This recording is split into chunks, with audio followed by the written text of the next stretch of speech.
welcome everybody. This is our first ever virtual tree mob with the Arnold Arboretum. And our speaker today, as I think most of you know, is Ned Friedman. Ned is our director at the Arnold Arboretum, and he is also the Organismic and Evolutionary Biology professor for Harvard University. So, hello, Ned. Hello, Pam, and thanks, Steve. I suppose 9 years ago, when I created the Tree Mob program in the summer to get everyone out into the wonderful collections, I did not know that this is where we would end up, that we would be me in the collections and a lot of people all over the place. But I want to welcome everybody, familiar friends and faces. I saw a little bit of a list, and I just want to let everyone who's a member and a volunteer, a lover of the Arboretum, I want to thank all of you for your devotion to this institution. As many of you know, we're one of the very few botanical gardens or arboreta in the United States that's remained open throughout the pandemic. We've worked very hard with colleagues in the Harvard School of Public Health to make sure that we understood everything about this pandemic and how to operate safely. And as a consequence of sort of what I would say are heroic efforts by the people on the grounds, our IT teams, all of the people who make this institution come together and shine. We are not only open, but we are as busy as ever. We are so happy that people are coming and finding solace and respite from being locked up in cubicles at their home. And I certainly have been coming. I live 2 blocks from the Arboretum, and this has been about as important a time as any for me to be in these collections. So thank you everyone for being here. Now I'm going to talk a little bit about something that has to do with conifers and spring. So many of you will think about springtime and you'll think spring flowering is what I love at the Arnold Arboretum. But all of these flowering plants, while they're wonderful, I just want to tell you that they're not the only thing that's coming to life in the spring. And in fact, if you're as old as I am, and you can think back to the Jurassic, let's say 150 million years ago, there were no flowering plants on Earth. Flowering plants are one of the youngest groups of plants that have evolved, and conifers go way back, hundreds of millions of years, 300 probably, but flowering plants only go back about 137 million years.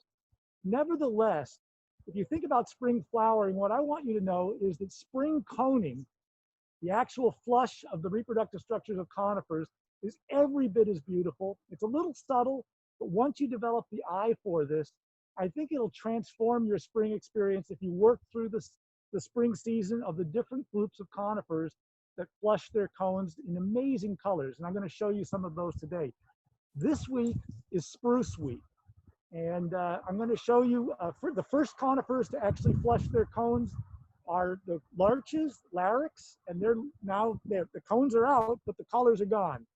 The colors I'm going to show you today really last for about a week at most. So they're like a spring ephemeral in a sense, but they're absolutely spectacular to see.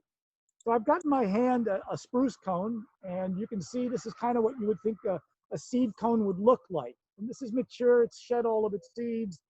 There's nothing left, but it came from this tree right behind me. And this tree right behind me is an Asian species of Picea, or spruce, actually lives in the northeastern corner of Asia. So it gets up into Russia, China, Korea, and northern parts of Japan. It's a wonderful tree, and it's at its peak right now. And what we're going to do is I'm going to show you what this cone looked like when it was born. And it was born basically a year ago in terms of coming out of a bud and getting its structure out. And I'm going to show you what that looks like. And it's right about now that there are 2 kinds of cones on this tree: a pollen cone that's going to be ephemeral and actually shed its pollen and fall off, and then the future seed cone that's going to receive that pollen, and then it's going to develop into something that looks very brown and typical with some colors along the way. But at the time when they flush out of the bud, that is when things are magical in the conifers. So I'm going to back off, and Steve's going to set this camera up so that you can see first the male cones, and I'm going to actually get a little pollen on. And the nice thing about being digitally remote from me now is that none of you will have to sneeze when I shake these cones. It's just be me, but fortunately I've got the mask. So we're going to take a look at the male cones first, and then we're going to take a look at the beautiful female cones. A huge thank you to Steve Schneider, Director of Operations, who is doing the filming. All right. So I'll just wave and say hello. I can't get between the camera and the tree because that's only about 6 inches. But what you're going to see right now in your on your screens are these beautiful male cones. These are the pollen-bearing cones. They're purplish red. They flushed out of the what were dormant buds that you might see on some of the other shoots within the last week or two. Amazingly, all of these structures were here all winter long. They actually were born, actually created about 11 months ago, and they actually have been sitting inside waiting for their time in the sun. And if I touch this, you should see some pollen flying. Did Wow. you see that? Yes. Okay, Pam, you should sneeze just for sound effects. Achoo! Ah, fantastic work, Pam. All right, that was great. I don't have a problem with pollen, but there is a lot of pollen. If you were to ask how many pollen grains were in this cone right here where my pen is, I'm guessing there could be several 100,000. Multiply that, this tree is covered with these cones, and you might say, how come so much pollen? Well, the pollen has to make its way to a female cone by wind. No insects, no birds, and that means pure luck. This means that this pollen cloud that comes out of every conifer is going to mostly end up on your shoes, on the ground, up your nose, but occasionally one of these pollen grains will actually bounce right into the right spot of a future seed-bearing cone. And we're going to show you those seed-bearing cones because those are really the highlight of the spring coning season in the spruces. And I'll just point to Steve. There's one right up there. And So we just got a question about where this tree is, and I believe it is at the lower edge of the conifer collection. If you are on Hemlock Hill Road facing the conifers, the uphill of conifers, and you see the kind of the wet meadow that we've had wildflowers growing in, it's to the left of that area. okay, I'm back. And Steve had to do a little extra work on the camera, and there's a reason for that. These female cones end up being higher up in a tree. One of the things you should always remember about conifers is that if they have male cones and female cones, which they typically do on one tree, female function over time moves up. So when you look at old cones, typically you'll see that they're higher up in the tree and that the male cones that come out and then fall off are down low. Fortunately, we've got a short tree here. And as you can see, this thing right here, if I put my thumb next to it, you get a sense, it's a little over an inch high. So it's a big structure, quite beautiful. It kind of glows in the sun, almost a pure blood magenta. And each one of these little scales has a little gap in it. And each gap is where the pollen grain has to flutter in. And then at the base of that, it has to land, and then it will do its work and grow out and find the female, the egg, and you'll get an embryo born. But these are the things, and if I was to look way up high in this tree, there would be hundreds of these beautiful cones that are actually in the tree. So if you come to this tree, which I certainly think you should, and you can find it on the map. This is Picea lyciengensis. You can find it on the map. You'll be able to see these things, but there are some cones that are lower down. But you can see it's quite a beautiful structure. And that's going to develop into that brown cone that I was showing you earlier by the end of the season that has the seeds that are shed. But for now, for this week, it's going to be this perfect, perfect deep red. And a lot of these things that tend to be either pinks or yellows, reds, magentas, all of these things are possible to find in our conifer collection. So this is this wonderful spruce, and I'm in sort of the core area of the spruces, and there are plenty of other trees that are doing the very same thing, but some of them are very tall, and I can guarantee you without a truck and a lift, an actual bucket truck, I can't get anywhere near the female cones. I can only see the male cones. So that's going to be our first tree. We're going to go around the corner next, and we're going to set up on a tree that's just about a 30-second walk from here, just by the little Bussy Brook that gurgles along Hemlock Road. And that tree is a tree that was brought back by E.H. Wilson from China. It's the dragon spruce, and it also throws beautiful female cones and has a twist to them that I'm going to show you in a minute. And it's not far from where our wonderful great horned owls are nesting. We've got that section all roped off. It's been an amazing story. If you haven't seen the story on our website, Brendan Keegan, who's been working with a lot of other people to create these nesting sites, has got something posted. It was in the Harvard Gazette today. But bottom line is, you're right here in the beautiful part of the Arboretum, and behind me is the dragon spruce. Now, this is not the dragon spruce that Ernest Henry Wilson brought back from China in the first decade of the 20th century when he was collecting for the Arnold Arboretum. In a sense, it is, and in a sense, it's not. It's a descendant, as in that tree probably started to die, and we had to propagate it. And so this is actually a genetic clone of the plant that he brought back as a seed that we grew for many years. So it's not a particularly old tree, but the actual lineage goes back over 110 years. Now, we're going to show you the cones, but here's the weird thing. In flowering plants, as you may know, lots of flowers have pollen structures and seed structures, and they're referred to as being hermaphroditic. They have both male and female parts.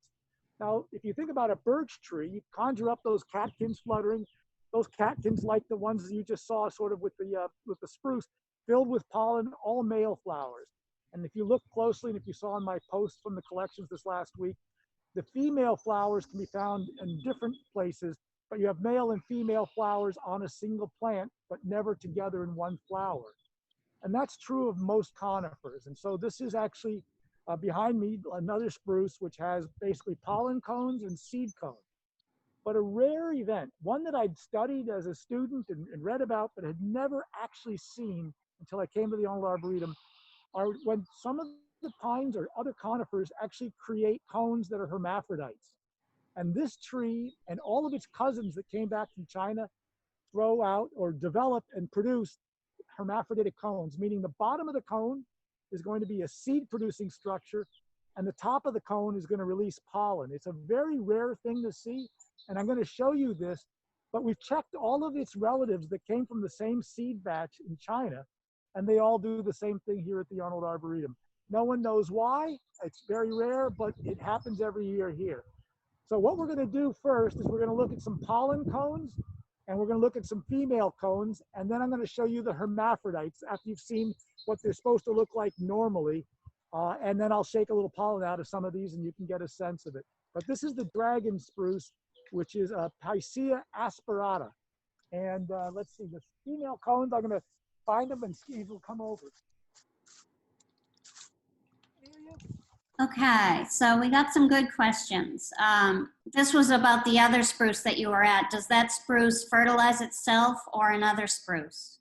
Typically, it will receive some of its own pollen, but there's a process where the genetics get checked out by the mother plant, and almost all of the seed will be from pollen of another tree so that they don't become inbred. Okay, so here's a good one. Since the cones are wind pollinated and they don't need to attract pollinators, why do you think they have such bright colors? That's a great question. I'll be right there. So why should you have such beautiful red cones if they're not going to depend on an animal?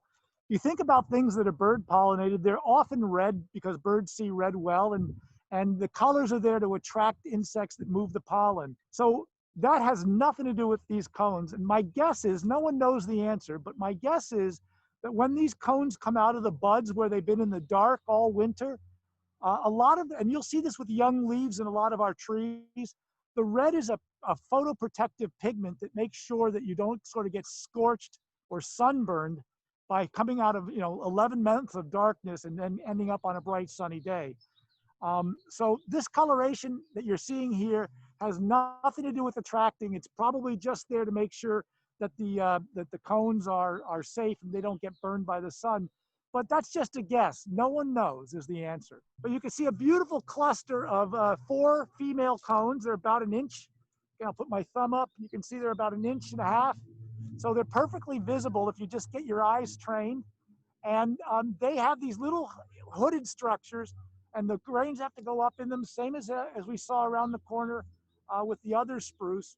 And I'll tell you something, this one also is breaking open its vegetative buds, meaning the needles that are going to function for the year. And there's probably, I don't know, several hundred needles in each bud. And so after we finish this little thing here, what we're going to do is I'm going to show you a male cone, and then we're going to set up and show a bud flushing in this beautiful spiral right there. How's that? And then we'll show you the hermaphrodites for the pièce de résistance. So I'm back, and here are these male cones. These are a little further along on the other tree, and it's just a different species. The male cones were just beginning to shed their pollen. Here you can see the male cones are already starting to turn brown, and they're pretty much about to fall off. But here's the pollen again. You can see there's a little bit left, but not so much. This guy's done shedding. And so that's the male cones. These are the vegetative shoots. If you look at the length of this branch from here to here, that's last year's bud. And all of these needles came out last year. All of that is right here in this one little bud right here. And all of it, if you look carefully, you can see that all the little baby needles, they'll start to push out. And about a week or two from now, this will be all the way out about 6 inches, and it'll continue to spread, and the needles will harden off. And then it will do its work for the next year or 2 or 3. And as you can see, needles on this spruce live 1 year, and then if I go back 2 years, probably a needle on this spruce can live 5 or 6 or 7 years. It takes a long time for them to shed, so they're not like your typical deciduous tree where you drop your leaves in the fall. These are evergreens, but evergreens can be evergreen and still have short-lived needles that might be a year or 2, or very long-lived needles that could be up to 20 years. So now we're going to look at the hermaphrodite cones, and I'm going to have Steve set this up. And perfect ones are right here in front of us, so there's no problem. So I was well into my 50s after having studied botany my whole life before I saw this phenomenon, and it actually was on the dragon spruce. Here you're looking at a cone, and if you look at the bottom, it looks like the cone I just showed you with the pollen, and in fact, there might even be some pollen in there. And the top, as you can see right here, looks very much like the cone that I showed you first, that was the female or seed-bearing cone that has the brilliant coloring. This is a hermaphrodite cone, and in fact, if I look at this tree right now, 90+% of the cones are hermaphrodites. Actually, we had to take a little bit of time to find a few females, and there are more all-male cones, but this is a hermaphrodite cone, and this is a very rare thing in conifers. Again, it's sort of like seeing, I don't know, a unicorn. Well, maybe not quite that, but you get the idea. It's a really rare thing. No one knows why plants do this. Again, it doesn't have necessarily any selective value, but it is unusual in conifers. So if you do come to see this tree, check out the hermaphrodites this week, and you'll be really, for dinner time conversation, this is something very few people will be able to match you on. So that's the essence of my what I wanted to share with you today. For those of you who get my posts from the collections, I'm going to try to do a whole spruce cone sort of bouquet this weekend. And if you aren't on my posts from the collections, please sign up. And for those of you who have access to Instagram, even though I'm too old to be doing this, I will just mention I'm posting 1 picture per day on Instagram on my account for the length of the pandemic, so we can stop thinking about everything except plants every so often. So all you have to do is find me at Ned Friedman, all one word, on Instagram, and I'll serve something up wherever you are in the world from the Arnold Arboretum that hopefully will make you feel a little bit more happy. Because as you know, right now for a lot of people who have limited access to nature, that's all of us really, this is a really special place to be, and I can only tell you I want to do as much as we can digitally and every other way to keep it as part of your life every day. So Pam, I'm happy to take a couple of questions if you'd like. Absolutely. Thank you, Ned. First question, is this Picea jesuensis? No, this is not Picea jesuensis, which is one of my absolute favorites. The Picea jesuensis that you want to go see is over by the dwarf conifer collection. It's in it. And it's low like these, and it always has female cones on the lower branches, so you can just walk right up to it. So this is not. Could you tell me what this was? This was the dragon spruce, but yeah, Picea aspirata, A-S-P-E-R-A-T-A. And it's called dragon spruce. Okay. Wonderful plants, except when you have to go underneath and get the tag. They have very sharp needles. Okay, so this is a climate change question. Do you think that a warming climate will affect the timing of the male cones versus the female cones, making it harder for them to pollinate? Unbelievably great question. And I'll tell you why. It's actually being studied right now here at the Arnold Arboretum, not in conifers, but in some taxa that have unisexual flowers. And one of the concerns is that there's a little bit of data showing up that says that trees that are one species, one tree is male and one tree is female, there are some signs with climate change of them becoming asynchronous, meaning that you aren't able to actually generate seed because your pollen is being shed at the wrong time in terms of being able to be received. And this is the same thing with the sort of breaking up of synchrony around pollinators and their plants and all of these things that may be unintended consequences of climate change. So anyway, that's actually under active research right now at the Arnold Arboretum. Great, thank you. Do female and male cones grow mostly at the tip of a branch or anywhere along the branch? That's a great question, and I'd have to think, but mostly you're going to find the cones are going to be born from new growth. They can be along an axis, and it'll vary by which species or genus you're talking about, but you will always find them being basically created in the last year's growth. But you can see some here that are emerging from the tip as I look right here, but I'm showing some here that are moving along the axis midway from last year's, and it'll vary, but it'll always be towards the outer parts of the tree. What was the word for the increased presence of male cones at the bottom of the trees? I'd have to make one up. It's just a phenomenon, but basically what happens is as conifers age, the seed cones are somehow developmentally specified to be higher up in the tree, and the male cones lower. It's thought, and this is just this is storytelling. I can't tell you it's true, but it's thought that that's one way that a plant that can self itself, that's dropping all this pollen, you have the pollen lower and the females higher. That kind of keeps you separate at a basic level, so that your pollen doesn't sort of stay within the tree, which you don't want. All right. I just want to let you know, Ned, and everybody, that the Polish Dendrology Society is on board with us today. Isn't that great? Oh, that's wonderful. Thank you for coming. And the dendrology in Poland, and actually there's so many incredible European societies that are devoted to trees. It's an amazingly rich community. So welcome to all of you who have come from Poland. Do you know if young spruce cones are edible? I don't know that, but I would think they would taste awful.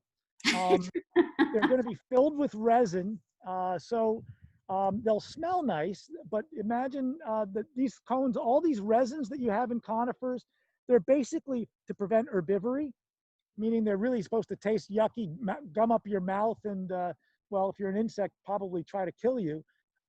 So I wouldn't recommend eating young spruce cones. So do you have any thoughts on how to germinate conifers? If you love growing things from seed, the key is just to collect the seed. Go online and Google it, and you'll find wonderful protocols in various forestry journals around the world. Most of the temperate trees that we're looking at here will require that the seeds are kept in the cold, your refrigerator being a perfectly good place to go for the winter, because they require enough cold to actually know to wake up in the spring. This is what prevents seeds from waking up in the fall, because if you imagine it, you could wake up on a nice fall day when it's in November and it's a lovely sunny day, and that would be a big mistake because you need to get through winter. So plants like these require cold treatment, but it's all knowable, and you can buy a lot of these seeds online. And one of the great things about trees, actually, I think, you can go to a nursery and buy a nice 7-foot tree, but it's magic when you grow it in a pot in your own home and then plant that tree in the next few years. So I encourage everyone to try it. You're using the word throwing a female cone. A non-technical term. As it turns out, nothing is being thrown. What I'm really sort of, I guess, dramatically emphasizing is this idea of a bud exploding with the idea that things are thrown out of the bud. The leaves, the baby needles, the cones, they're thrown out of the cone is kind of, so it's just a sort of a metaphor for bud break. It's nothing technical. Could you say something now about the Fibonacci sequence? Oh, sure. So when you were looking at the beautiful buds with the needles, one of the things, if you were to stare straight down at one of these clusters, is you would see that they're coming out in a spiral. And it turns out that in almost all plants, every leaf, and the needle is a leaf, it's just a leaf that happens to be needle-like. So these are all leaves that you're seeing here, is formed at the tip of the growing stem in a very specific spiral that actually converges on a fraction of 137.5 angular degrees between successive leaves. So you're moving around the stem each time 137.5, 137.5, and so forth. And this set of angles actually is described by a series of fractions that are called the Fibonacci series. And the way you create these fractions is you take 1/1, right? Then you've got 1/2, then 2/5, then 3/8. And what happens is you add the previous two fractions, the denominators get added and the denominators get added. And so you go 2/5, 3/8, 5/13, then there's something 20 seconds. And my math isn't going to be great here, but what you'll find is each of those fractions converges on 137.5, which is called the golden angle. And I don't want to sound mystical, but every one of these needles that you're seeing here has been formed in that wonderful Fibonacci series, which gives incredible symmetry. And it's really pronounced when you look at these buds. Let's just see, we have a couple more questions, and that is, what other conifers besides larch and spruce have bright red cones? So the pines have darker red cones and some have green, but the pines definitely will I did it again. We'll put out red cones. The firs, the ones I photographed are green. The pseudolarix, the golden larch of China, its baby cones, the seed cones are green. But let's see, larches. I think hemlocks produce red cones. They're gone. Their season's gone. And they're smaller, but they're red too. So most conifers are going to create colors that are pink or red. And I'll tell you, for those of you in Europe who know the Norway spruce, and we have plenty of them here in America, some of them actually will be like a rainbow. They'll have yellows, pinks, and reds, and they'll sort of vary around the entire cone from bottom to top. And they're some of the most dramatic cones with the yellows. One question for Steve Schneider. What kind of camera phone are you using? It is a Motorola, I think it's a Z-Force 3. And speaking of the camera, we've got to wrap it up just because the battery life is great on this phone, but we are wearing it down, and I got to get Ned to his next appointment. Okay, and I'll just say goodbye. Thanks everyone for coming. We're going to serve up as many of these as we can this summer. Stay well, be careful, but get outside and enjoy the trees. Take care. Thank you all for coming, and we do hope to do more of these mobs. And so nice to see everybody here.